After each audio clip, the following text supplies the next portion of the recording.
श्री गणेशाय नमः. परमहंस परिव्राजकाचार्य भगवान श्री श्रीधर स्वामी महाराज यांची 365 प्रवचने. नमः शांताय दिव्याय सत्यधर्मस्वरूपिणे स्वानंदामृततृप्ताय श्रीधराय नमो नमः. प्रवचन 118. जगातील आभास किंवा भ्रम नाहीसे केल्यावर आनंद महोदधीरूपी केवळ संपूर्ण ज्ञानरूप शिल्लक राहते. त्यास जीवेश असे म्हणतात. तेथे फक्त जग, चित्त ही नावे शिल्लक न राहता केवळ ब्रह्म शिल्लक राहते. त्यालाच आत्मसाक्षात्कार असे म्हणतात. वाऱ्यामुळे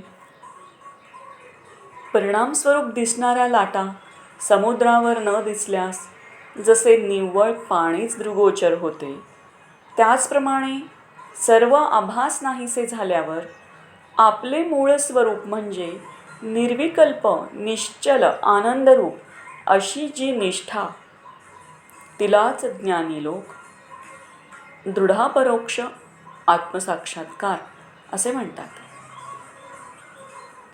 सर्वांना प्रकाश देऊन स्वतः चिन्मात्र आनंदघन आत्मस्वरूप असलेल्या जागृतीमध्ये सर्वांना साक्षीभूत असलेल्या आत्मस्वरूपामुळे सर्वांना मीपणाची जाणीव होते. आपण स्वतःस पाहण्यासाठी आरशाचा उपयोग करतो.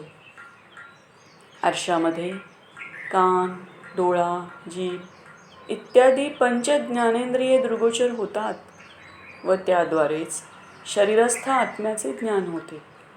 इतर कशाचेही होत नाही. बाह्य त्वचा जाड आहे, त्यामुळे तिला जाणीव नाही. आकाशात ढग आल्याने सूर्य आच्छादला जाऊन त्याचा प्रकाश कमी वाटतो किंवा कमी दिसतो. त्याचप्रमाणे वृत्तीचे अतिघन आवरण आल्यास ती आत्मस्मृतीस झाकू शकते. हे आवरण नाहीसे झाल्यासच स्वतःचे ज्ञान होऊ शकते. आत्मस्मृतीची स्फूर्ती पूर्णपणे विकसित झाल्यास जागृती प्राप्त होते. जय जय रघुवीर समर्थ. श्रीकृष्णार्पणमस्तु. श्री गुरुचरणारविंदार्पणमस्तु.